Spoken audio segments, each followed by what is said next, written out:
할렐루야. 1월 둘째 주 중등부 예배에 오신 우리 모든 중등부 친구들 그리고 선생님들 주님의 이름으로 환영하고 축복합니다. 우리 예배 시작에 앞서서 먼저 사도신경 고백하며 우리 나아가도록 하겠습니다. 우리 같이 사도신경 고백할까요? 전능하사 천지를 만드신 하나님 아버지를 내가 믿사오며 그 외아들 우리 주 예수 그리스도를 믿사오니 이는 성령으로 잉태하사 동정녀 마리아에게 나시고 본디오 빌라도에게 고난을 받으사 십자가에 못 박혀 죽으시고 장사한 지 사흘 만에 죽은 자 가운데서 다시 살아나시며 하늘에 오르사 전능하신 하나님 우편에 앉아 계시다가 저리로서 산자와 죽은 자를 심판하러 오시리라. 성령을 믿사오며 거룩한 공회와 성도가 서로 교통하는 것과 죄를 사하여 주시는 것과 몸이 다시 사는 것과 영원히 사는 것을 믿사옵나이다. 아멘. 사랑하는 중등부 친구들, 지난 한 주 또 어떻게 지냈나요? 우리가 사실 주중에 그 삶을 살아가다 보면 하나님 말씀과는 너무나도 아픈 말이지만 자연스럽게 또 멀어지고 또 세상의 소리는 거르지 않고 우리가 많이 듣고 또 보게 되는 것이 현실이 아닌가 합니다. 그러나 우리 오늘 이 시간만큼은, 그리고 이 시간이 시작이 되어서 우리가 더욱더 주중의 삶에서도 또 주중에 우리 각자의 그 삶에서도 하나님 이런 분이시지, 내 하나님, 우리 하나님 이런 분이시지 같이 고백할 수 있었으면 좋겠습니다. 그래서 우리 오늘 이 시간 같이 첫 찬양으로 하나님 이런 분이심을 함께 고백하며 나아갔으면 좋겠습니다.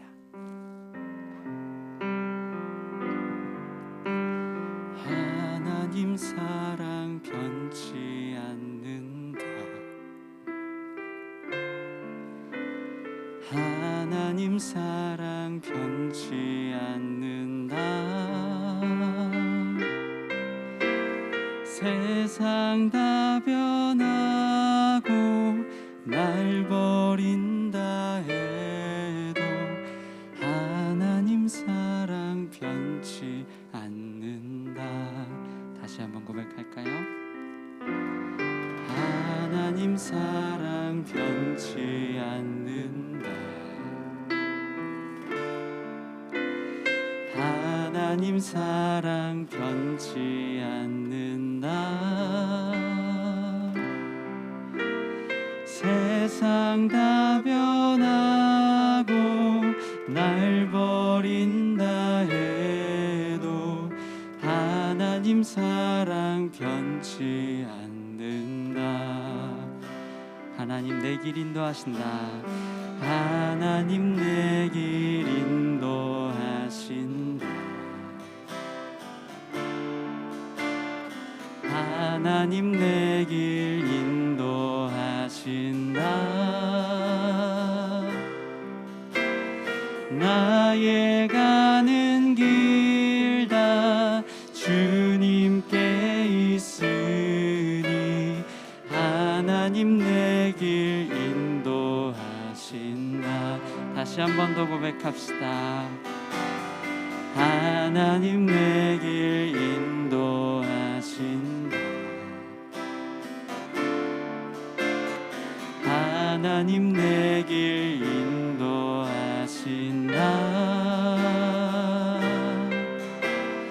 나의 가는 길 다 주님께 있으니 하나님 내 길 인도. 우리 이번엔 목소리 높여서 3절로 고백합시다. 반드시 기도 응답하신다. 반드시 기도 응답하신다.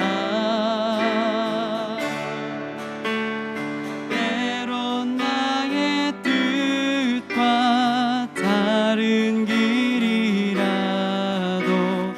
반드시 기도 응답하신다.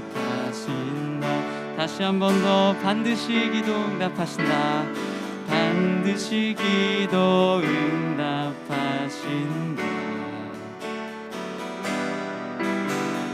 반드시 기도 응답하신다.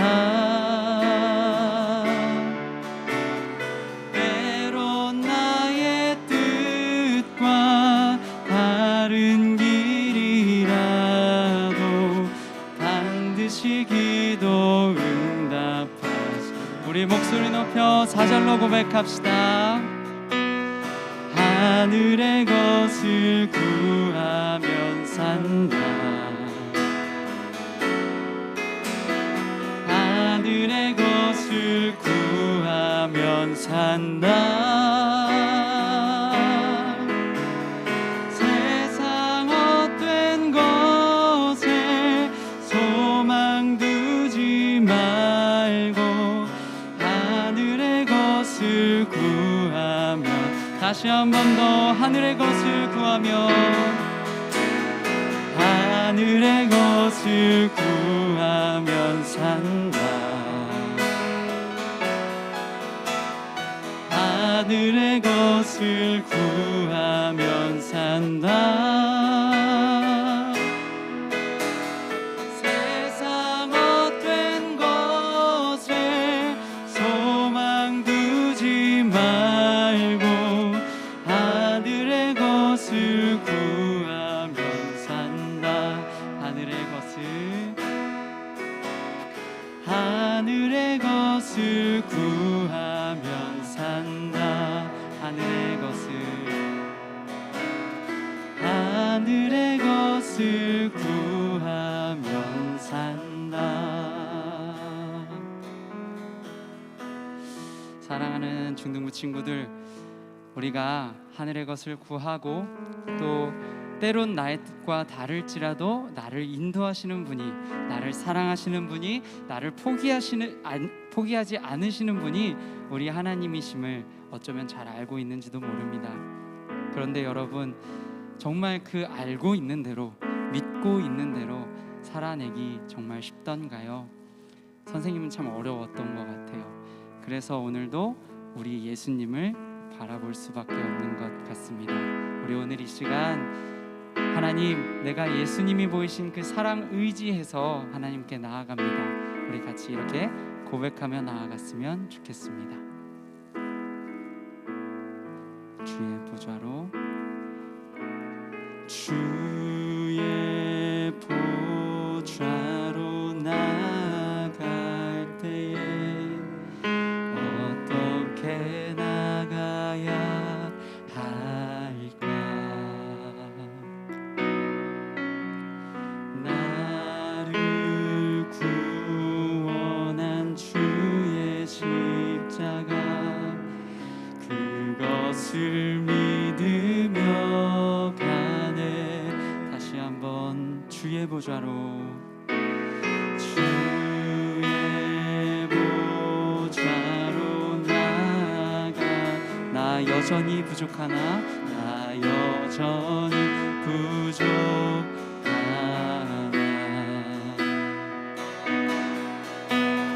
나를 품으신 주의 십사랑, 그것을 믿으며 가네. 자격 없는 내 힘이 아니 오직 예수님의 보혈로, 자격 없는 내 힘이 아니 오직 예수님의 보혈로.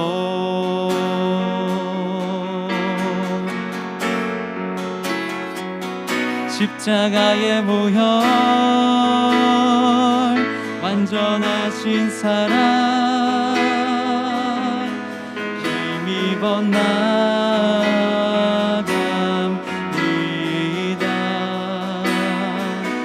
십자가의 보혈, 완전하신 사랑 힘입어 예배하. 우리 다시 한 번 더 처음부터 고백합시다. 주의 보좌로 주의 보좌로 나갈 때에 어떻게 나가야 할까. 나를 구원한 주의 십자가 그것을 믿으며 가네. 다시 한번 주의 보좌로 주의 보좌로 나갈 때 나 여전히 부족하나.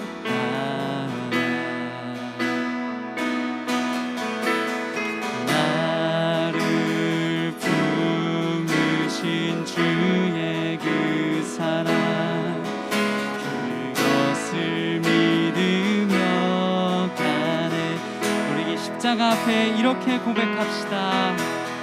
자격 없는 내 미안이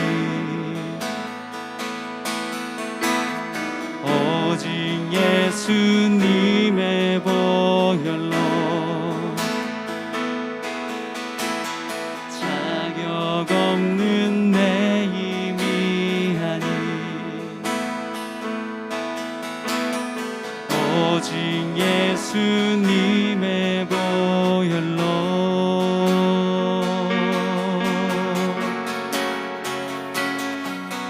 십자가의 보혈 완전하신 사랑 힘입어 나갑니다.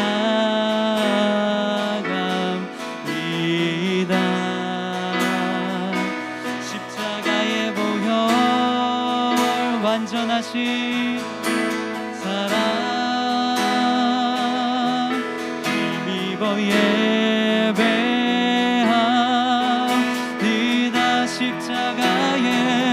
십자가의 보혈 완전하신 사랑 힘입어 나갑니다.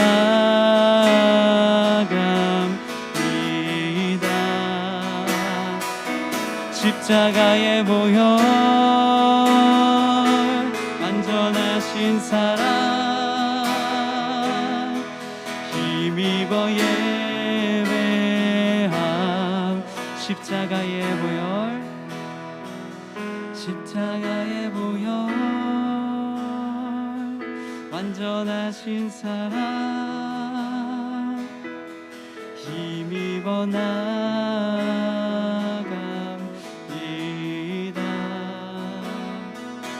십자가의 보혈 완전하신 사랑 힘입어 예배합니다.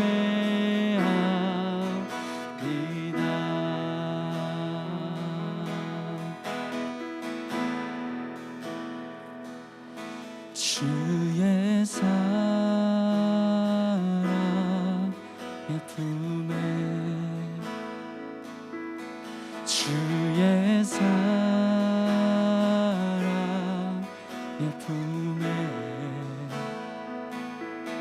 주의 사랑의 품에 주의 사랑에 주의 사랑. 우리 목소리 높여 고백할까요? 주의 사랑의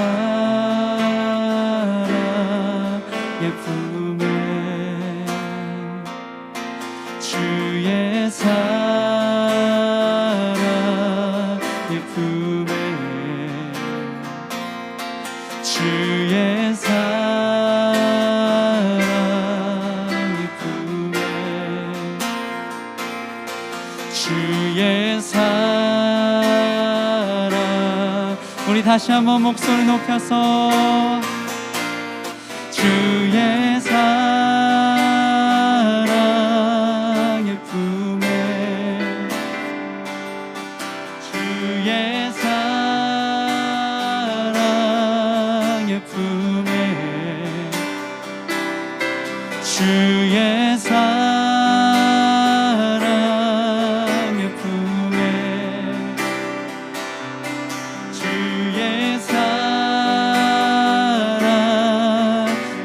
잠잠하게 잠잠하게 주님 곁에 잠잠하게 잠잠하게 주님 곁에 잠잠하게 잠잠하게 주님 곁에 날 붙드소서.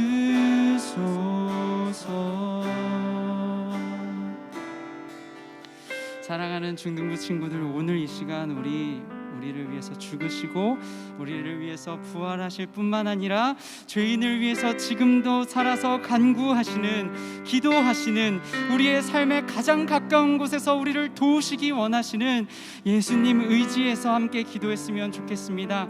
간절히 구했으면 좋겠습니다.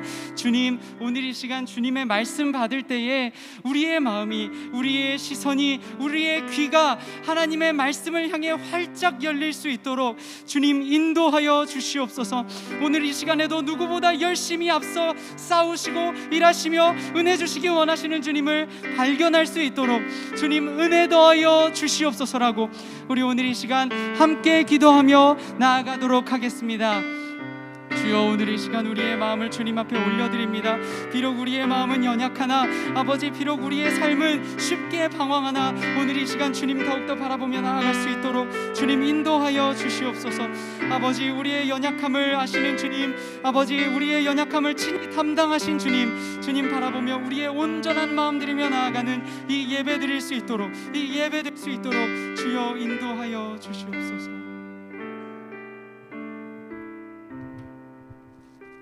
하나님 감사합니다. 하나님 앞에 예배 드립니다. 우리의 겉모습으로만 예배하지 않게 하시고 이 시간 우리의 마음을 다시 한번 주님 앞에 정금같이 순금같이 우리를 새롭게 하셔서 하나님 말씀 받고 또 하나님 말씀 앞에 겸손케 내 마음을 내어드리는 이 귀한 예배 자리 되게 하여 주시옵소서. 우리의 또 마음과 이 예배를 받으시는 우리를 사랑하시는 예수 그리스도의 이름으로 기도드립니다. 아멘.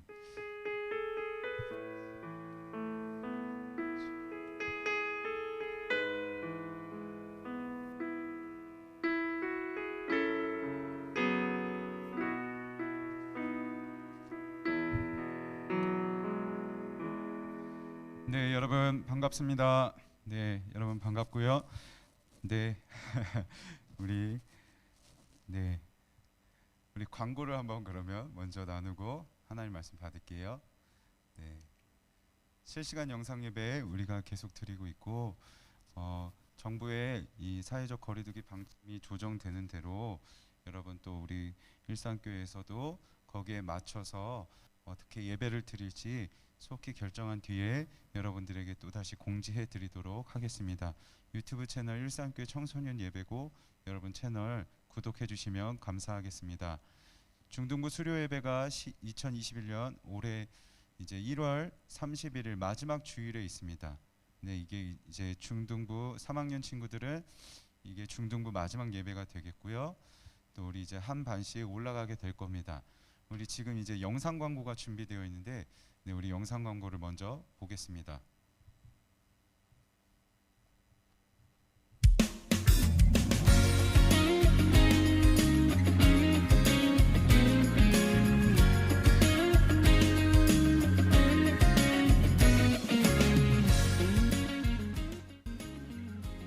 안녕 친구들, 앞으로 윤영부에서 함께하게 될 하민영 전도사예요. 친구들을 만날 생각을 하니 벌써 기대되고 또 기쁩니다. 우리 친구들 같이 하나님 말씀을 사랑하기를 원합니다. 특별히 8살이 된 걸 진심으로 축하하고 축복합니다. 안녕하세요. 초등부를 맡고 있는 신진혁 전도사라고 합니다.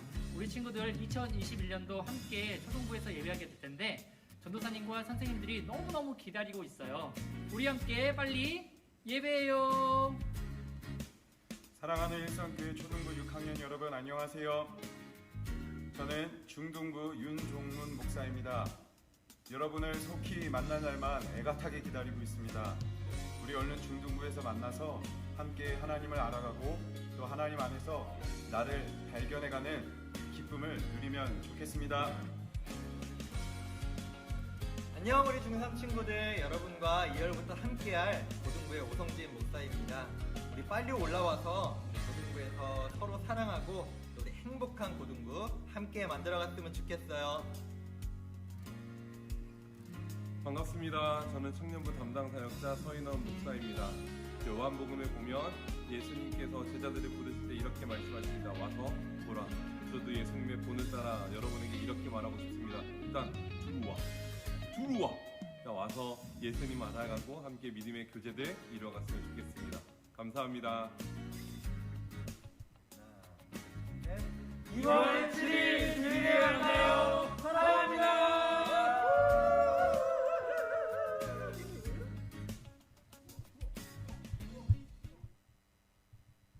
네. 우리 계속해서 광고 나눌게요. 중등부 큐티책 아직 우리 못 받은 친구들이 있는데 목사님에게 문의 주시기 바랍니다. 중등부 교육과정 수료학생 시상 우리 계속해서 목사님이 여러분들께 배부하고 있는데요. 조금 늦어지는 점 이해해 주시기 바랍니다. 미안하고 네, 우리 속히 여러분들께 아직 못 받은 친구들에게 목사님이 전해드리도록 하겠습니다. 자, 그럼 우리 이제 하나님 말씀 받을까요? 하나님 말씀, 성경 말씀 마가복음 11장 15절에서 19절까지의 말씀입니다. 마가복음 11장 15절에서 19절까지의 말씀 우리 목사님이 읽도록 할게요. 그들이 예루살렘에 들어가니라. 예수께서 성전에 들어가사 성전 안에서 매매하는 자들을 내쫓으시며 돈 바꾸는 자들의 상과 비둘기 파는 자들의 의자를 둘러 엎으시며 아무나 물건을 가지고 성전 안으로 지나다님을 허락하지 아니하시고 이에 가르쳐 이르시되 기록된 바 내 집은 만민이 기도하는 집이라 칭함을 받으리라고 하지 아니하였느냐. 너희는 강도의 소굴을 만들었도다 하시매 대제사장들과 서기관들이 듣고 예수를 어떻게 죽일까 하고 꾀하니 이는 무리가 다 그의 교훈을 놀랍게 여김으로 그를 두려워하밀러라. 그리고 날이 저물매 그들이 성 밖으로 나가더라. 아멘. 네, 오늘 말씀의 제목은 이 안에 땡땡땡 있다입니다. 여러분 이거 옛날 드라마인데 파리의 여인이라고, 네, 파리의 연인인가요? 이 드라마에서 유명한 대사예요. 이 안에 너 있다. 죄송해요. 네, 마가복음 11장 15절 19절 말씀을 가지고 이 안에 누구누구 있다라는 제목으로 우리 한번 말씀을 나눠보도록 하겠습니다. 네, 우리 한번 그림을 먼저 볼까요? 그림을 보면 여러분 겉만 번지르르하다는 말을 들어본 적 있을 거예요. 아유, 겉만 번지르르하고 소갈맹이는 없고 이런 말을 들어본 적 있을 텐데 그림에서 보듯이 박스는 엄청 크게 돼 있죠. 네, 근데 박스를 풀어보니까 속의 알맹이는 진짜 형편이 없는 거예요. 겉에서 보면 아주 그럴듯하게 보이는데 막상 안에 들어가서 안을 자세히 살펴보니까 내용은 아주 보잘것없다는 거죠. 이 말을 잘 나타내는 사자성어가 있는데요. 이게 바로 미여관옥이라고 합니다. 미여관옥. 아름다울 미, 같을려. 그리고 이 관이 시체를 넣는 관이고 옥은 보석옥이에요. 근데 이 옥이 실제 보석이라서 너무 아름다운 것처럼 보이는데 이 옥이 어디에 달려 있다고요? 시체를 넣는 관 앞에 달려 있다는 거예요. 옥 자체는 너무 아름다운 것처럼 보이지만 막상 가서 자세히 보니까 이게 시체를 넣는 관 앞에 달려있는 옥이어서 사실 가치가 별로 없어 보인다는 거죠. 따라서 겉은 멀쩡하지만 정말 좋아 보이지만 속 알맹이는 진짜 이상한 것, 형편없는 것, 이것을 보여주는 단어가 미여관옥이라는 단어입니다. 우리가 지난주에 예루살렘 도시에 들어가신 예수님에 대해서 나눴었죠. 벳바게라는 높은 지역에 올라가면 예루살렘 도시가 전부 전경이 보이게 되고 그 중에서도 예루살렘 도시 가장 중심부에 있는 이 예루살렘 성전이 한눈에 들어온다고 했어요. 이 벳바게에 서 있는 예수님과 제자들 눈에 이 예루살렘 성전이 너무 잘 보였던 것이죠. 그런데 이 시기의 예루살렘 성전은요, 엄청난 규모와 크기와 또 화려함을 자랑하는 그 예루살렘 성전이었어요. 우리가 한번 그림을 볼까요? 이때 예수님 시대 때의 성전은요, 세 번째로 지어진 성전인데, 첫 번째 지었던 성전이 솔로몬 성전이고, 세 번째로 지은 성전이 바로 이 지금 예수님 시대의 성전이고, 이 성전을 누가 지었느냐면 바로 헤롯 왕이 지었습니다. 헤롯 왕. 근데 이 사진을 보면 우리가 규모를 비교할 수 있죠. 솔로몬 성전 때도, 가장 최초의 성전 때도 너무 화려해서 막 사람들이 막 하나님 앞에 영광을 돌리고 찬양을 했었는데, 그때 비교해서도 규모가 비교가 안 될 만큼, 비교가 안 될 만큼 어마어마한 규모를 자랑했던 게 바로 이 헤롯 성전이었고, 이게 바로 또 예수님 시대에 지어진 성전이었습니다. 네, 헤롯 왕은요, 유대인도 아니었어요. 이스라엘 사람도 아니었고, 이두메라고 하는 지역의 이방인이었어요. 게다가 이 사람은 왕족도 아니었어요. 그러니까 왕이 될 수 있는 어떤 자격이 없었죠. 유대인들 입장에서는 저 사람이 어떻게 우리를 다스리는 왕이 될 수 있어? 우리나라 사람도 아니고 저 사람이 그리고 왕의 핏줄도 아닌데 어떻게 우리를 다스리지 하면서 헤롯 왕을 무시했던 거예요. 그래서 헤롯 왕이 유대인들의 환심을 사기 위해서 이 예루살렘 성전을 아주 크고 화려하게 재건축했던 것이죠. 그런데 이 성전을 짓는 데만 몇 년이 걸렸느냐? 84년. 이 공사를 시작했던 이 헤롯 왕도 공사가 완공되는 걸 다 보지 못하고 죽었어요. 그만큼 오래 걸렸고, 오래 걸렸을 만큼 규모가 어마어마했습니다. 어마어마했을 뿐만 아니라 화려하기까지 했어요. 건물 전체 벽, 외벽뿐만 아니라 건물 전체 벽 중에 하얀 색깔 벽은 그대로 내두고, 하얀색이 아닌 다른 벽돌, 모든 벽들은 다 금으로 칠했습니다. 도금을 했고, 지붕 위에도 황금판으로 덮어서요, 날이 밝고 해가 비출 때는요, 눈으로 쉽게 쳐다볼 수 없을 만큼 건물 전체가 다 빛이 났던 게 이 예루살렘 성전이었죠. 건물 전체를 보면, 겉을 보면 화려하게 빛나서, 와, 진짜 저기 정말 좋아 보인다, 저 성전 진짜 대단해 보인다, 저기 들어가면 얼마나 좋을까 할 수 있을 만큼 화려함을 자랑했던 것이 예루살렘 성전이었습니다. 그런데 이 겉은 화려했던 예루살렘 성전의 속은 과연 어떠했을까요? 미어 관옥이었을까요? 어떠했을지 우리가 한번 살펴보도록 하겠습니다. 이제 성전 안으로 예수님께서 들어가시죠. 성전 안으로 들어가시고, 그런데 성전 안에 들어가셔서 보시는데 하나님께 예배하는 이 성전이 지금 난장판이 되어버린 것이에요. 우리 예루살렘 구조를 한번 볼까요? 예루살렘 구조를 보면 성전을 둘러싸고 있는 전체 외벽이 있고, 그리고 옆에 동그라미 친 곳이 바로 이방인의 뜰이라는 곳입니다. 여러분, 이방인의 뜰이 있고 그 안쪽에 또 건물이 하나 있잖아요. 건물들이 있는데, 이방인의 뜰과 건물들을 구분짓는 작은 그 담 같은 게 보이시나요? 네, 담 같은 게 있는데, 그 담에, 이 담이 이방인의 뜰과 그 안을 구분지어주는 담입니다. 담벼락인데, 이 담벼락에 경고문이 붙여져 있어요. 어떤 경고문이냐면, 이방인과 부정한 사람들은 이것을 넘어갈 수 없다, 넘어가면 사형에 처한다라는 경고문이 붙어 있습니다. 그러니까 저 안쪽은, 담벼락의 안쪽은요, 유대인의 뜰, 유대인들만 들어갈 수 있고, 여인들의 뜰, 여인들만 들어갈 수 있는 뜰이 있지만, 이 이방인의 뜰은요, 이 이방인들은 이 여인들의 뜰, 그리고 유대인들의 뜰 안으로 들어갈 수가 없었습니다.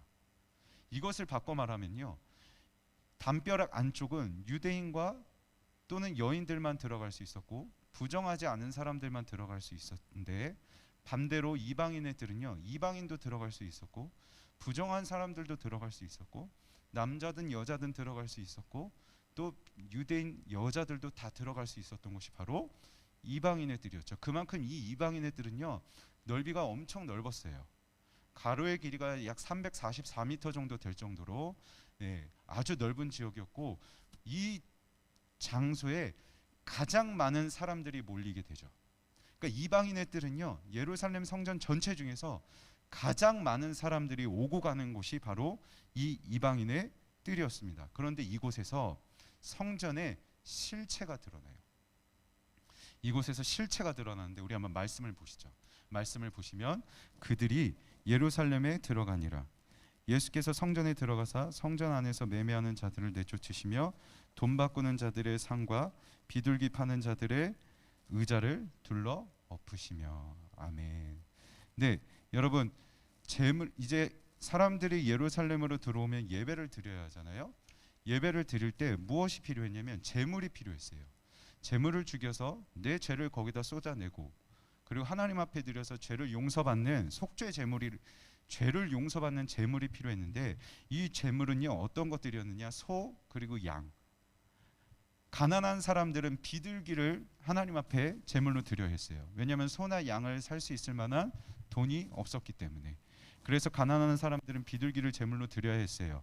이 제물은요 흠이 없어야 됐어요. 다르게 말하면요 상처가 있어서는 안 됐어요. 그래서 제사를 드릴 때 제물을 바치기 전에 이 제물이 정말 상처가 있는지 없는지를 검사하는 과정도 있었거든요. 검사를 받아서 통과되어야지 이것을 하나님 앞에 제물로 드렸어야 됐어요. 그런데 아주 멀리서 오는 사람들도 있을 거 아니에요. 아주 멀리서 오는 사람, 전 세계에서 몰려드니까요.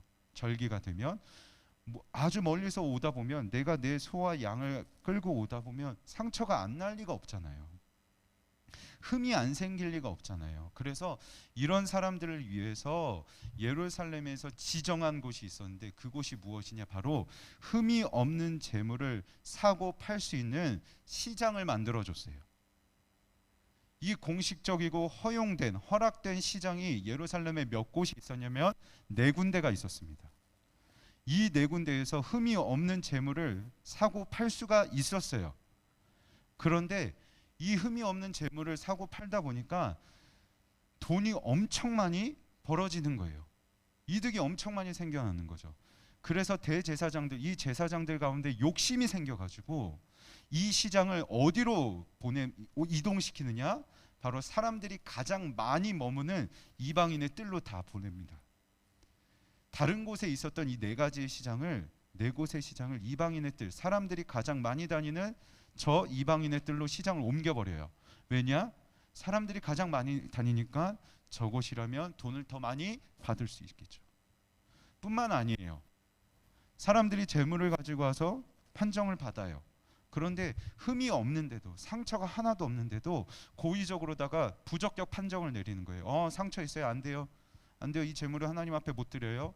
그러면 이 사람들은, 그 재물을 가지고 온 사람들은 억울하지만 어쩔 수 없이 어거지로라도 이 재물을 살 수밖에 없는 거죠.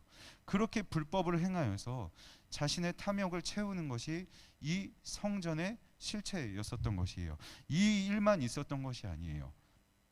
가난한 사람들의 경우에는 비둘기를 드렸어야 됐잖아요. 그런데 여러분 잘 알고 있는 탈무드라는 책에 의하면요, 이런 기록이 있습니다. 이 가난한 사람들에게 흠이 없는 비둘기를 팔 때 이 가격이 평상시, 그러니까 일반 시장에서 팔았던 비둘기의 가격이 100배가 넘었다. 그만큼 완전 비싸게 팔아서 가난한 사람들을 더 막 재물을 빼앗는, 강도짓이나 다름없었던 것이죠. 또한 성전에 들어갈 때요, 20세 이상이 되면요 성전세를 내야 됐어요. 반세겔이라는 이스라엘 화폐를 성전세로, 세금으로 드렸어야 됐는데, 우리 한번 그림을 보시죠. 문제가 뭐냐면요, 어떤 화폐로 드리냐는 거예요. 어떤 화폐로 드리냐는 건데, 예를 들어서 한국 돈으로 드리냐, 미국 돈으로 주냐라는 건데, 이 유대인들은요, 저 위에 있는 저 화폐가 무엇이냐, 바로 카이사르 황제의 형상이 새겨진 로마의 화폐입니다. 그런데 화폐에 사람의 형상과 짐승의 형상이 새겨져 있는 것은 우상이라고 생각해서 유대인들은 로마 화폐로 세금을 받는 것을 거부했어요. 성전세를 세금으로 낼 때 로마 화폐로 내는 것은 거부했고, 이스라엘 화폐인 이 두로 화폐, 아래쪽에 있는 두로 화폐라는 것으로 세금을 내야 했던 것이죠. 따라서 이 곳곳에서 오다 보니까 로마 화폐를 가지고 오게 되잖아요. 또 다른 지역, 다른 나라의 화폐를 가지고 온 사람들이 이 예루살렘에서 환전을 해야만 했습니다. 환전을 해야만 했는데, 여기서 이제 양아치가 생기는 거죠. 양아치 짓을 하게 되는 거예요. 예를 들어서 내가 한국 돈 1,000원을 받기 위해서 1달러를 내야 된다고 생각해 볼게요. 그런데 내가 1,000원을 내야 되는, 이제 1,000원을 받기 위해서 1달러를 줘야 되는데 이쪽에서 나한테 1.5달러, 2달러를 막 요구하기 시작하는 거예요. 이게 이 시기의 모습이었던 거죠. 폭리, 엄청난 이유를 매겨가지고 내가 두로 화폐를 바꿔줄 때 막 1.2배, 1.5배, 심지어는 2배의 돈을 받아서 환전시켜준 거. 이 종교 지도자들이 이 성전이라는 곳에서 불법적인 일을 행하면서 자기 이득을 막 챙기고 있었던 거죠. 여러분, 겉은 화려했어요. 빛과 번쩍했다고요. 막 빛이 났어요. 감히 눈 뜨고 쳐다볼 수 없을 만큼 화려하고 빛났어요. 그런데 그 안을 들여다보니까 성전의 실체가 드러나죠. 썩었어요. 문드러졌어요. 미어 관옥. 이게 성전의, 예루살렘 성전의 실체였던 것이죠. 예수님께서는 이런 악한 사람들을 막 성전에서 내쫓으세요. 상을 엎으시고 막 내쫓으시는데, 여기서 내쫓으셨다는 단어가 어떤 단어냐면요, 원문을 보면 이 단어가 동일하게 기록되어 있는 게 예수님께서 귀신을 내쫓으셨다 할 때 그 단어와 동일하게 기록되어 있어요. 성전에서 불법적인 행동을 하면서 가식적으로 있는 이 종교자들을, 종교 지도자들을 예수님은 귀신처럼 보셨다는 거죠. 그리고 한 가지 더 조치를 취하시는데, 성전에서 제사 드릴 때 사용되는 기구를 사용하지 못하게 해요. 이 말은 무엇이냐면, 성전에서 가장 중요한 일인 제사를 드릴 때, 예배를 드리는 것을 예수님이 못하게, 예배드리지 못하게 예수님이 막고 계신 것이죠. 그러면서 이렇게 말씀하시는데요, 우리 한번 말씀을 볼까요? 이에 가르쳐 이르시되 기록된 바 내 집은 만민이 기도하는 집이라 칭함을 받으리라고 하지 아니하였느냐? 너희는 강도의 소굴을 만들었도다 하시네. 아멘. 여러분, 하나님의 집, 이 하나님의 성전은요, 만민이 기도하고 예배하는 집이래요. 종교 지도자들만, 유대인들만 예배하는 것이 아니라 이방인들도 와서 예배하는 곳이었고, 하나님 만나고 싶어서 찾아왔던 곳이었고, 유명하고 뛰어나고 돈 많은 사람들뿐만 아니라 가난하고 아프고 불쌍한 사람들도 하나님 만나고 싶어서 찾아올 수 있었던 것이 하나님의 성전, 이 예루살렘 성전이었던 것이죠. 그런데 이 사람들이 다 지금 예루살렘에 와 있어요. 하나님 만나고 싶어서 나왔어요. 그런데 이 예루살렘 성전의 실체와 광경을 보니까 어때요? 이게 무슨 성전이야? 이게 무슨 교회야? 저게 무슨 하나님 믿는 사람들이야? 저게 무슨 종교 지도자들이야? 하면서 실망하겠죠. 여러분, 유대인들이, 이 종교 지도자들이 이방인들에게, 그리고 가난한 사람들에게 빼앗은 것은요, 돈뿐만이 아니었어요. 돈만 빼앗은 것이 아니었어요. 그들에게 무엇을 빼앗았느냐? 하나님 믿고 싶은 믿음을 빼앗았어요. 하나님 앞에 예배하고 싶은, 교회 한번 나가보고 싶은, 성전에 한번 가보고 싶었던 그 간절함, 그 마음을 실망으로 바꿔버린 거예요. 그것을 강도짓한 것이죠. 나로 인해 누군가가, 목사님으로 인해서 누군가가 하나님이 싫어질 수 있어요. 나로 인해서, 우리 한 사람으로 인해서 누군가가 교회가 싫어질 수 있다고요. 이거 너무 두려운 말이에요, 여러분. 왜냐? 예수님께서 이들을 향해서 이렇게 말씀하시거든요. 뭐라고 말씀하시느냐? 너희가 강도와 다를 것이 무엇이 있어? 너희가 강도와 다를 것이 무엇이 있어? 너희야말로 강도짓을 하는 강도들이고, 너희가 이 성전을 강도의 소굴로 만들고 있어 라고 주님이 막 강하게 책망하세요. 우리 한번 말씀을 볼까요? 강도의 소굴이라는 말은 예레미야의 말씀을 인용하신 것인데, 우리 쉬운 성경으로 준비해봤어요. 너희는 훔치고 죽이고 간음하고 거짓으로 맹세하고 헛된 신 바알에게 제물을 바치고 너희가 알지도 못하는 신들을 찾아가서 섬긴다. 그러고도 너희가 내 앞으로 나와 설 수 있다고 생각하느냐? 세상에서 자기가 살아가는 모든 삶의 자리에서는 훔치고 죽이고 간음하고 자기 살고 싶은 대로 마음껏 살면서 하나님 앞에는 나아가요. 예배 드린다고 하나님 앞에 나아가요. 그런데 하나님이 물으시는 거예요. 너희가 진짜 내 앞에 나와서 설 수 있다고 생각하니? 내 거룩한 이름으로 불리는 이 성전에 너희가 설 수 있겠냐? 그러한 역겨운 짓들을 해놓고 우리는 안전하다라고 말할 수 있겠느냐? 이곳은 내가 예배를 받으려고 정한 곳이다. 그런 이곳이 너희에게는 도둑들이 숨는 곳, 강도의 소굴로만 보일 뿐이냐? 나는 너희를 쭉 지켜보았다. 나 여호와의 말이니라. 강도의 소굴이라는 것은요, 여러분, 강도가 제일 안심할 수 있는 곳이 어딜까요?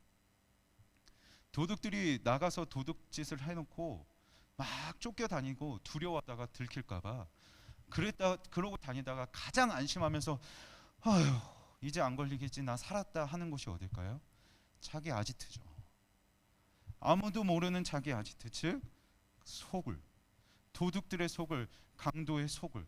하나님께서 이 유대인들 종교 지도자들을 향해서 너희가 이 성전을 강도의 도굴로, 강도의 소굴로 만든다라고 책망하신 것은 무엇이냐면요, 강도가 자신의 소굴로 들어와서 아 나 이제 괜찮아, 나 이제 걸리지 않아, 나 이제 살았어 라고 외치는 것처럼 밖에 나가서는 자기 마음대로 죄짓고 간음하고 도둑질하고 빼앗을 것 다 빼앗으면서 살아가면서 하나님 성전에 와서 거룩하게 예배드리는 척하면서 나 이곳에서 예배드렸어 이제 괜찮아, 아 나 괜찮아 하고 또 나아가서 범죄한다는 거죠. 성전이 이런 곳이니? 왜 이렇게 만드니? 너희가 이곳을 강도의 소굴로 만들고 있어 라고 얘기하고 있는 것이에요, 예수님께서. 유대인들은요, 이 성전이라는 건물 안에 하나님이 계신다고 믿었어요. 성전이라는 건물 안에는 하나님이 임하셔서 하나님이 계셔서 저기에 들어가면 거룩하게 예배를 드려야 된다고 생각했어요. 거룩하게 예배 드리고 그래서 철저한 원칙으로 예배를 드렸다고요, 건물 안에 들어가면. 그런데 그 건물만 나오면 거룩이 사라져요. 건물 밖에는 하나님이 계시지 않는다고 생각했던 거예요. 내 마음대로 살고 거룩이 없고 원칙도 사라져요. 원칙 한 가지, 내 마음.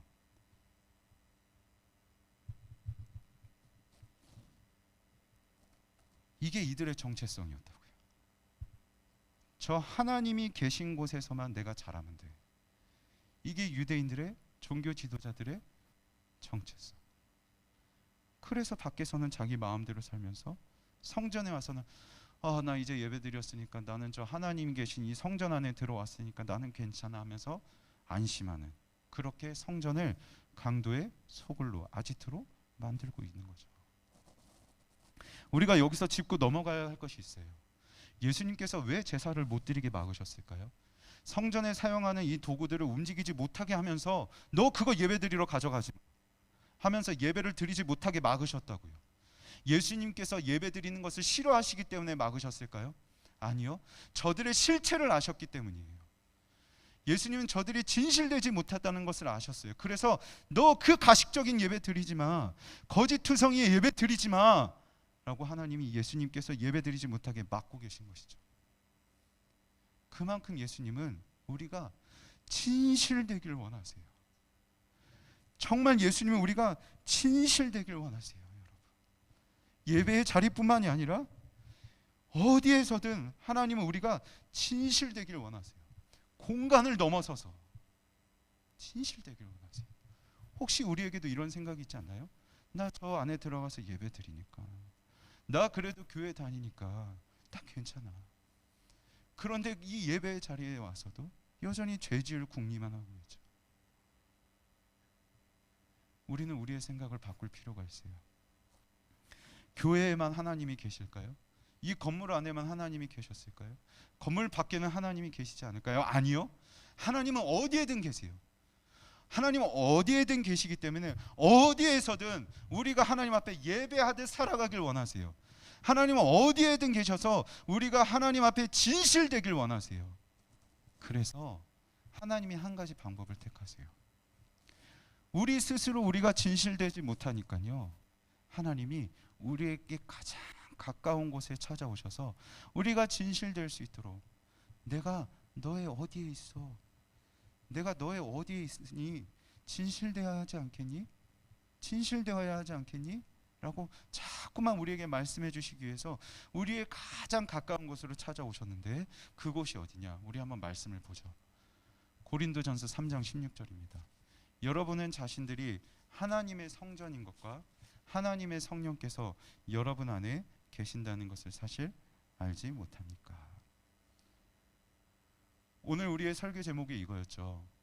내 안에, 이 안에 누구누구 있다. 이 빈칸을 우리가 이제 채울 수 있겠어요. 내 안에, 우리 안에 하나님이 계세요. 어디에 가서든 우리가 우리의 스스로 진실되지 못하니까 하나님이 그런 우리에게 끝없이 말씀해 주시려고, 끝없이 우리를 가르쳐 주시려고 우리의 가장 가까운 곳, 우리 안에 오셨어요. 그래서 우리에게 계속 말씀해 주시는 거예요. 진실되어야 돼. 진실되어야 돼. 어디에 있던 공간이 중요한 게 아니야. 너 자체가 성전이야. 너 자체가 성전이야. 그러니 너가 성전으로 살아가야 돼. 거룩하게 살아가야 돼. 하나님께서 우리에게 말씀하고 계신 것이죠. 그래서 여러분 어디에 가건 어디에 있건 내가 하나님이 계신 성전이기에, 내 자체가 하나님이 계신 성전이기에, 학교에 가도 나는 교회예요. 집에 있어도 나는 교회고, PC방 가도 나는 교회고, 노래방 가도 나는 교회예요. 심지어 친구들이 죄 짓고 있는 그 자리에 내가 속해 있어도 나는 그 순간에도 그 자리에서도 나는 교회인 거죠. 교회. 이게 우리의 정체성. 건물마다 달라지는 게 정체성이 아니라 건물마다 우리는 동일해요. 어디에 있어든 어떤 공간이든 우리의 정체성은 동일해요. 교회. 화면을 한번 볼까요? 에클레시아, 이게 교회 헬라어예요. 헬라어입니다. 이거를 파지하면 에크, 밖으로, 칼레오, 부르다입니다. 교회라는 의미는요, 하나님께서 밖으로 불러냈다라는 의미예요. 저를 보여주시겠어요? 하나님은 우리 교회를, 우리를 밖으로 불러내셨어요. 어디서부터 불러내셨을까요? 바로 죄가 있는 곳. 죄가 있는 모든 곳에서 하나님이 우리를 부르셨어요. 구별하셨어요. 우리는 죄가 있는 모든 곳을 살아가고 있어요. 곳곳에 죄가 있는 곳에 우리는 그곳에서 살아가고 있어요. 그런데 하나님은 거기에 너는 그 자리에서도 교회야. 너 교회야. 구별해 놓으신 거죠. 이게 우리의 정체성이라고요. 그래서 종문아, 넌 달라. 너 안에 지금 내가 있어. 그러니 저들과 똑같이 살지 마. 구별되어 살아가야 돼. 너 안에 나 있어. 라고 하나님께서 말씀하고 계신 것이죠. 그러면 우리의 행동이 분명해지지 않겠습니까? 여러 친구들이 죄 짓는 자리에 있어요. 그런데 그 순간에도 나는 교회예요. 누군가를 괴롭힐 수도 있고, 담배를 필 수도 있고, 뒷담화를 할 수도 있고, 그 순간 그 자리에 있을 때 그때는 난 교회가 아닙니까? 그때는 내 안에 하나님이 안 계시는 것일까요? 아니요. 내 안에 계세요. 내 안에 계시기에 나는 성전이에요. 그러면 그때 나의 행실이 어떠해야 할지 분명해지겠죠. 말씀을 맺을게요. 사랑하는 우리 일상교회 중등부 여러분, 그리고 우리 존경하는 선생님들, 목사님 말씀을 준비하면서 이런 생각이 자꾸 들었어요. 새해를 시작했는데 조금 축복의 말씀을 전하고 싶지만 진도를 따라가면서 말씀을 전하는 가운데 있어요. 그런데 왜 이렇게 무거운 말씀을 전하게 됐을까 하는 생각이 막 들었어요. 왜 이렇게까지 해야 됐을까? 코로나가 지속되면서 우리의 삶을 불편하게 만들기 때문에 코로나19에 대해서 원망하게 되죠. 아, 도대체 언제 끝나? 언제 끝나는 거야 도대체 하면서 코로나19가 우리의 원망의 대상이 되었지만, 하지만 반대로 어느샌가 이 코로나가 나의 삶을 합리화하는데, 나의 믿음을, 나의 예배를 합리화하는 도구가 되어버렸어요. 한 해를 시작하는 이때에 동시에 우리의 믿음과 우리의 예배를 지켜내는 것이 정말 어려운 이때에 우리가 다시 한번 우리가 교회로서 살아가고 있는지, 나 자신이 과연 하나님의 성전, 하나님이 계신 그 사람답게 나의 삶이, 나의 예배가 지금 그렇게 이루어져 가고 있는지, 우리는 이 한 해의 시작에 다시 한번 우리를 돌이켜볼 필요가 있지 않을까요, 여러분? 한번 신중하게 이 말씀을 우리가 기억하며 우리 스스로에게, 여러분 스스로에게 한번 질문해 보세요. 나 지금 교회이니? 나 지금 내 안에 누가 계시지? 내 안에 누가 계시지? 나는 무엇이지? 라고 스스로 한번 물어보세요. 그리고 오늘 주님이 우리에게 말씀해 주세요. 너 안에 하나님 계시다. 너는 교회다. 하나님의 성전이다. 하나님이 계신 곳이다. 그게 우리예요. 이 말씀을 받고 다시 신발끈을 동여매듯 한 해를 출발하기 위해서 우리의 마음의 끈, 우리의 믿음의 끈, 예배의 끈을 다시 한번 묶는 이 예배의 자리가 되면 좋겠습니다. 우리 이 시간 찬양할까요? 만일 주님이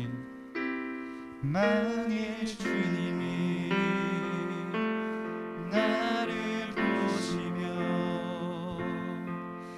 사랑받을 자격 없다 하셨다면, 만일 주님이 소망 없는 날 긍휼히 보시지 않으셨다면, 처음부터 찬양을 만일 주님이 나를 보시며 사랑받을 자격 없다 하셨다면, 만일 주님이 소망 없는 날 긍휼히 보시지 않으셨다면, 나는 어디로 무엇 향해, 나는 어디로 무엇 위해 걸어가고 있을까? 참 아름다운 주님의 사랑, 그 사랑 때문에 나 여기 서 있네. 참 아름다운 주님의 사랑, 그 사랑만으로 나 살아가겠네. 주님이 나를 보시며, 만일 주님이 나를 보시며 내 사랑하는 자 오라 하신다면, 내 사랑하는 자 오라 하신다면, 만일 주님이 자격 없는 날 존귀한 자녀라 말씀하시면, 나는 달려가 주님 품에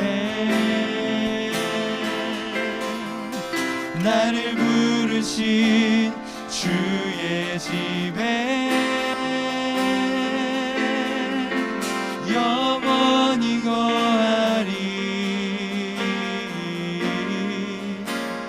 참 아름다운 주님의 사랑, 그 사랑 때문에 나 여기 서 있네.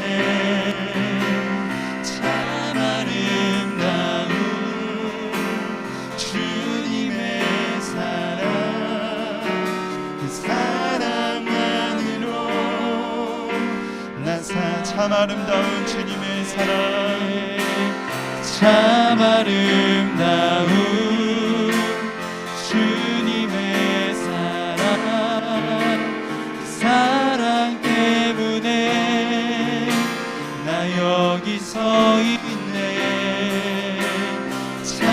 아름다운 주님의 사랑, 그 사랑만으로 우리 겸손하게 한 번 더 찬양할까요? 참 아름다운 주님의 사랑, 참 아름다운 주님의 사랑, 그 사랑 때문에 나 여기 서 있네. 참 아름다운, 참 아름다운 주님의 사랑, 그 사랑만으로 나 살아가겠네.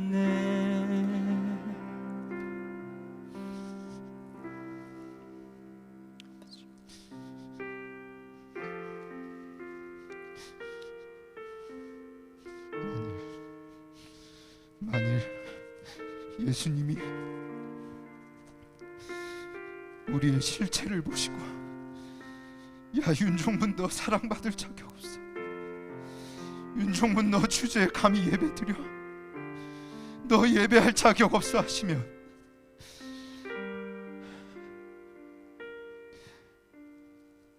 하나님이 내 실체를 아시고요, 너 내 자녀 아니야 하시면 난 널 부르지 않겠어 하시면 그때 우리는 어떤 존재가 됩니까? 그때 우리는 난 누구라고 말할 수 있겠어요, 여러분? 하지만 우리 하나님은 저와 여러분을 깊이 사랑하셔서 진실되길 원하셔가지고 우리의 가장 가까이 들어오셨어요. 우리가 어디에서든 진실되게 살아가기를 원하셔서 어디서든 가까이 보시고 우리를 위해서 기도하시고 탄식하시고 우리를 바른 길로 인도하시고자 우리의 가장 가까운 곳 우리 안으로 오셨어요. 그리고 우리를 부르셨어요. 에클레시아, 너 교회야. 내가 너 불러냈어. 내가 너 안에 들어가서 너의 가장 가까운 곳에 들어가서 너 교회라고 내가 불렀어. 사랑하는 여러분, 우리는 우리 자신을 그리고 우리의 삶을 교회로 만들어 가야 될까요? 아니면 강도의 소굴로 만들어 가야 될까요? 우리 이 시간 우리의 자신의 실체를 돌아보며 겸손하고 진실되게 하나님 앞에 기도하면 좋겠어요. 하나님, 내가 하나님을 전을 이 몸을 나의 삶을 강도의 소굴로 만들었습니다. 하나님, 이런 저를 용서해 주세요. 내 마음대로 살면서 하나님 앞에 범죄하여 이 교회의 나를 강도의 소굴로 만든 나를 불쌍히 여겨주세요라고 기도하며 내 안에 하나님이 계신다는 것을 기억하게 하시고 내 일상생활에서 하나님께 기쁨이 되는 삶을 살아가게 해주세요. 죄와 싸우고 시험과 유혹으로부터 넘어가지 않도록 저를 지켜주세요. 2021년 더욱 성숙한 그리스천 청소년이 되게 하시고 이를 위해 하나님 말씀을 가까이 하게 해주세요. 교회 선생님들과 친구들을 지켜주시고 특별히 곧 고등부에 진급하게 되는 중3 선배들의 시와 또 앞길을 인도해 주세요. 우리 이 시간 말씀과 또 우리 기도 제목을 주님 앞에 올려드리며 우리 함께 기도할게요. 같이 기도합니다. 하나님, 우리를 불쌍히 여겨주세요. 하나님, 주님이 내 안에 들어오셔서 우리 일석의 중동과 한 영혼 한 영혼 가까이 안에 들어가셔서 그 안에 거하시고 그곳을 성전으로 삼으셔서 내 안에 너가 있어. 내가 너를 교회로 불렀어. 너는 강도의 소굴이 아니야. 내가 너를 교회 삼았어 라고 하나님께서 우리를 교회로 세워주셨는데 하나님, 또다시 내가 나의 삶을, 나의 예배를 강도의 소굴로 만들어버렸습니다. 하나님, 이런 나의 실체를 하나님 앞에 고백합니다. 내 안에 계시기, 나와 가장 가까이 계시기, 하나님 나의 실체를 알고 계실 터인데 두려운 마음으로 하나님께 기도합니다. 하나님, 이런 나를 용서해 주세요. 내 마음대로 살았던 나를 용서해 주세요. 지난 한 주간 너무나도 많은 죄를 저질렀어요. 하나님, 내 삶에서, 내 일상에서 하나님 앞에 예배드리지 않았어요. 나는 그 순간 나는 죄인이었고 강도했어요. 하나님, 나는 저 유대인들 종교 지도자들과 다르지 않았어요. 하나님 이런 나를 불쌍히 여겨주시고 다시 한번 우리의 마음의 끈을 통합니다. 하나님 우리를 새롭게 해주세요. 하나님 코로나에 합류하지 않게 하시고 무너진 나의 신앙의 끈을, 무너진 나의 예배의 끈을 다시 통합하게 해주세요. 내가 다시 교회로 회복되게 하나님 인도해 주세요. 하나님 그렇게 우리의 삶을, 우리의 신앙을 주여 회복해 주세요. 십자가로 죽음까지도 싸워 이기신 그 하나님의 능력을 바라볼 때에 지금 나태해져 있는 나의 삶도 회복시켜 주실 줄 믿습니다. 교회답지 못한 채 강도의 소굴로 나의 삶을, 나 이 교회인 나, 이 성전인 나를 강도의 소굴로 만들어가는 이 나의 잘못된 모습도 하나님께서는 다시금 바꾸시고 회복시켜 주실 그 능력이 주님께 있음을 고백합니다. 하나님 우리 일상교회 중등부 나의 실체, 내가 아는 나의 실체 하나님 앞에 은밀하게 또 하나님 앞에 잠잠하게 고백할 때 그동안 알지 못하였고 떠올리지 못하였고 기억하지 못하였던 나의 모든 실체가 발견되게 하시고 그것 가지고 주님 앞에 주님 내가 교회되지 않았습니다 라고 주님 앞에 간절하게 회개하고 기도할 때 하나님 은혜 주셔서 그래도 나는 너를 사랑한다, 내가 너를 계속 부르고 있다라는 그 하나님의 음성을, 하나님의 따스한 그 마음을 느낄 수 있는 우리 귀한 중등부 친구들 되게 하여 주시옵소서. 우리를 사랑하시는 우리 주 예수님의 이름으로 기도드립니다. 아멘. 우리 이 시간 우리 가지고 나온 예물을 주님 앞에 올려드리며 우리 찬양할게요. 나는 예배자입니다. 그리고 소원 찬양하겠습니다.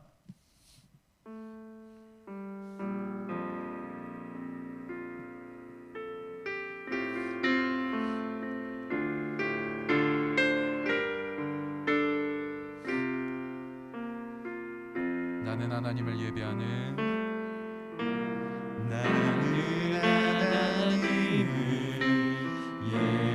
예배하는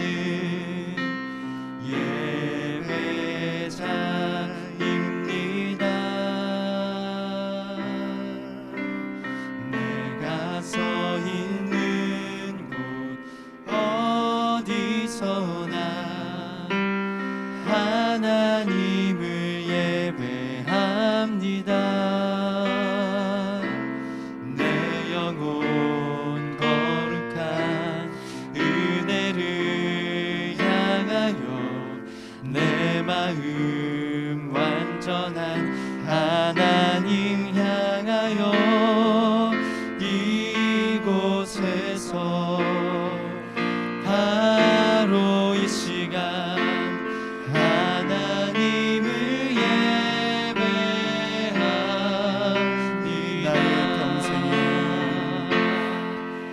나의 평생에 단 한 가지 소원, 주의 아름다우심 보며 사랑 노래하는 것, 나의 왕 되신 주님의 얼굴 구하며 그 사랑 안에 머물러 사랑 노래합니다. 목사님이 헌금을 위해 기도하고 또 축도로 예배를 마치겠습니다. 하나님, 교회로 부르신 우리 친구들 교회되어 하나님 앞에 예배 드립니다. 예배 드릴 때 빈소로 가지고 나오지 않고 하나님 앞에 예물 드리는 친구들 있습니다. 저들을 하나님께서 기억하시고 복으로 30배, 60배, 100배 넘는 복의 복으로 주님께서 갚으시고 채워 주시옵소서. 하나님, 우리 일상교회 중등부 이들의 앞날을 위해 기도합니다. 비전을 주십시오. 살아가는 목적을 알게 하여 주십시오. 그리고 그 길이 무엇인지 구체적으로 알게 해 주십시오. 최선을 다하게 하시고 세월을 아끼는 우리 친구들 되게 하시고 무엇보다도 자기의 자리에서 최선을 다할 수 있도록 지혜도 주시고 체력도 주시고 건강도 허락해 주시옵소서. 코로나19로부터 우리 친구들을 주님이 지켜주시고, 특별히 날씨가 아주 춥습니다. 이 추위에 하나님 미끄러지지 않도록, 우리 아이들 넘어져서 다치는 일 없도록 하나님 우리 아이들의 안전도 우리 주님께서 지켜주시옵소서. 하나님 우리 선생님들을 주님 동일한 은혜 주시고, 하루하루 삶이 참 힘들고 부대끼는 이 가운데 있사오니 우리 선생님들 가운데 주님께서 십자가를 새겨주시사 하나님 선생님들에게 십자가의 능력, 그 힘으로 다시 일어설 수 있도록 하나님 능력을 더하여 주시옵소서. 주 예수 그리스도의 은혜와 하나님 아버지의 사랑과 성령의 교통하심이 교회로 부르심을 기억하며 죄 많은 모든 자리에서 나는 교회됨을, 내 안에 하나님이 계심을 또다시 기억하며 교회답게 살아가기로 결단하는 우리 중등부 친구들 위해, 이들이 앞으로 걸어갈 모든 날들 위해 이제와 영원까지 함께 있을지어다. 아멘.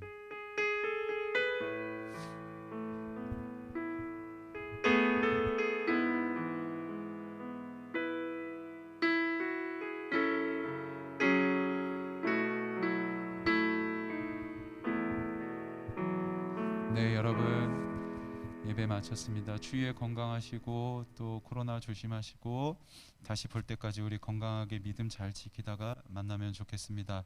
그러면 우리 인사할게요. 안녕. 네.